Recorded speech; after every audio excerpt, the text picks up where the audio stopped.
ఓం నమః శివాయ. నమో నారాయణాయ. స్వర్ణాకర్షణ కాల భైరవాయ నమో నమః. హరి ఓం. మా ఛానల్కి స్వాగతం. చూస్తున్న వీక్షకులకు ప్రేక్షకులకు ప్రియ కాల భైరవ భగవద్బంధులకి స్వాగతం పలుకుతూ మమ్మల్ని ఎంతగానో ఆదరిస్తూ ఉండబడినటువంటి ప్రియ సోదర సోదరీమణులకు, జ్యోతిష్య అభిమానులకు, సనాతన ధర్మ సంరక్షకులకు అందరికీ కూడా తెలుగు ఉగాది పండగ శ్రీ పరాభవనామ సంవత్సర పండగ శుభాకాంక్షలు. ఈ సంవత్సరం రాజు దేవగురు బృహస్పతి అవ్వడం వలన అందరికీ మంచి విద్యను, విద్యార్థులకు విద్యను, ఉద్యోగస్తులకు ప్రమోషను, వ్యాపారస్తులకు ధనాదాయము, రాజకీయవేత్తలకు అనేక రకాల పదవులు అలంకరిస్తూ నైపుణ్యంతో కూడుకున్న, ఆరోగ్యంతో కూడుకున్న ఐశ్వర్యాన్ని ప్రసాదించాలని మనం కూడా మనసారా కోరుకుందాం. ద్వాదశ రాశుల్లో గ్రహ గమనాలు వీక్షింపచేద్దాం. మిథున రాశిలో దేవగురు బృహస్పతి సంచార స్థితి, సింహరాశిలో కేతు సంచార స్థితి, అలాగనే కుంభరాశిలో రాహు సంచార స్థితి, మీనరాశిలో శని భగవానుడి సంచార స్థితితో ద్వాదశ రాశుల్లో గ్రహ గమనాలు ఈ విధంగా ఉన్నాయి. ఈ సంవత్సరము రాజు దేవగురు బృహస్పతి అవ్వడం వలన సకాలంలో పంటలు, విద్య, ఉద్యోగము, ఐశ్వర్యము, అనంతమైన ఈ భూమండలమంతను కూడా నిత్యము సస్యశ్యామలంగా ఉంటుంది. కనుక అందరికీ ఇది చాలా శుభకరణంగా భావించగలగాలి. మంత్రివర్యులు కుజభగవానుడు అవ్వడం వలన పాలకుల మధ్య స్వల్పమైన విభేదాలు ఉండే అవకాశాలున్నాయి. సమన్వయంగా ఎవరైతే ముందుకు వెళ్ళగలరో వారందరికీ ఐశ్వర్యం కలుగుతుంది అని చెప్పి గమనించాలి. కనుక ఈ సంవత్సరము పరాభవనామ సంవత్సరము అంటే కొద్దిపాటి అధర్మంగా ఉండబడిన వారికి పరాభవము, అవమానం తప్పదు. ధర్మబద్ధంగా ఉండబడిన వారికి ఐశ్వర్యం కలుగుతుందని చెప్పి కూడా గమనించాలి. కుంభరాశి వారికి శ్రీ పరాభవనామ సంవత్సరంలో ఎలా ఉండబోతుంది, ఎలాంటి విధి విధానం పాటించడం వలన వీరు అపార కుబేర సంపన్నులు అవుతారో, ఒకవైపు ఏలనాటి శని చివరార్థ సంచార స్థితిగా ఉన్నప్పుడు శ్రీ పరాభవనామ సంవత్సరంలో ఎలాంటి విధి విధానం పాటించడం వల్ల యోగాన్ని పొందాలో ఈ యొక్క వీడియోలో సవివరంగా సంపూర్ణంగా తెలుసుకుందాం.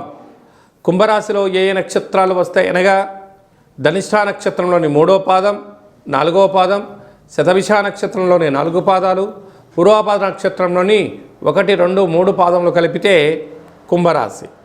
రాశాధిపతి శని భగవానుడు.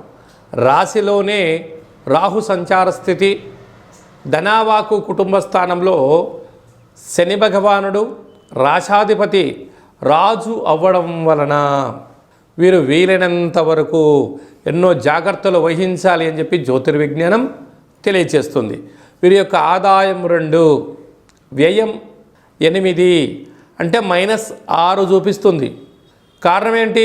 ఒకవైపు ఏలనాటి శని, ధనవాక్కు కుటుంబ స్థలంలో శని భగవానుడు రాశాధిపతి రాజు అవడం వలన విందులని, వినోదాలని, ఆర్భాటాలని, హంగులకు, పొగడ్తలకు మీరు బానిసలయ్యారా? స్థిరాస్తులు పోయి, చరాస్తులు పోయి, క్రెడిట్ కార్డులలో డబ్బులు తీయడం, అందినాల చోట డబ్బులు పొందడం, కీర్తి ప్రతిష్టలకు భంగం వాటిల్లే పరిస్థితి ఉంటుంది.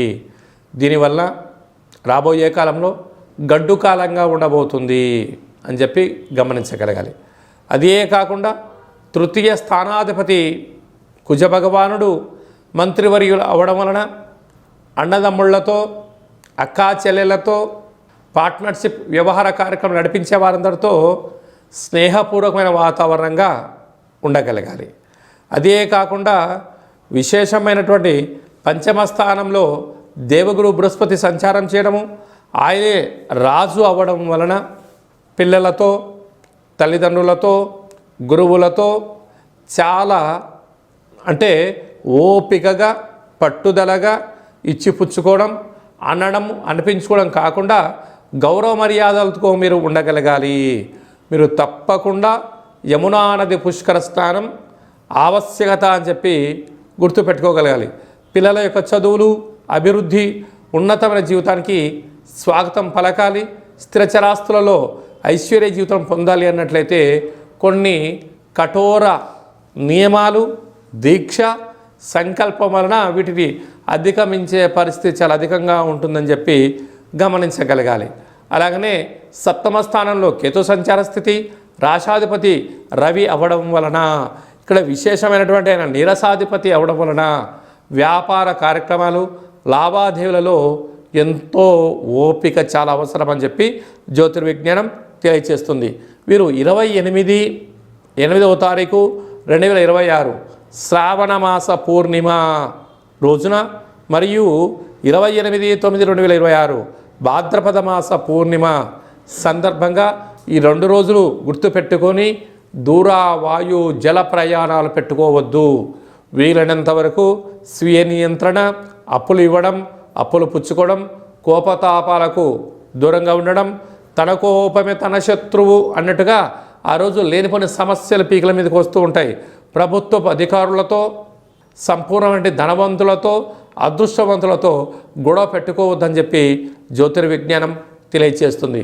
కనుక ఈ కుంభరాశి జాతకులు తప్పక ఈ సంవత్సరము కుబేర స్వామివారి యొక్క స్మరణ, వీలైతే అనంత పద్మనాభ స్వామివారి యొక్క దేవాలయ దర్శనం, అలాగనే శ్రీకృష్ణ పరమాత్ముని యొక్క గురువాయూరు యొక్క దర్శనం, అక్కడ కృష్ణ పరమాత్మునికి వెన్నను నైవేద్యంగా పెట్టడం, వెంకటేశ్వర స్వామి వారికి తులసిమాలను సమర్పించడం, నిత్యము లేక ప్రతి శనివారం పూట విష్ణు సహస్రనామ పారాయణాన్ని వినడం, శనివారం పూట భూశయనం అంటే చాప మీద పడుకోవడం, మత్తు మాంసాలకు దూరంగా ఉండగలిగినట్లయితే కుంభరాశి జాతకులు ఒకవైపు ఎలనాటి శని యొక్క ప్రభావం, గ్రహ సంచార స్థితిలో దోషాలు తొలగించుకొని ఉన్నతమైనటువంటి నీటి వ్యాపారస్తులు, నూనెల వ్యాపారస్తులు, ఐరన్ వ్యాపారస్తులు, కారు డ్రైవర్లు, సేవా రంగంలో ఉండబడిన వారందరికీ కూడా ఆటంకాలన్నీ కూడా తొలగిపోయి ఐశ్వర్యకారకమైనటువంటి జీవితాన్ని పొందబోతారు.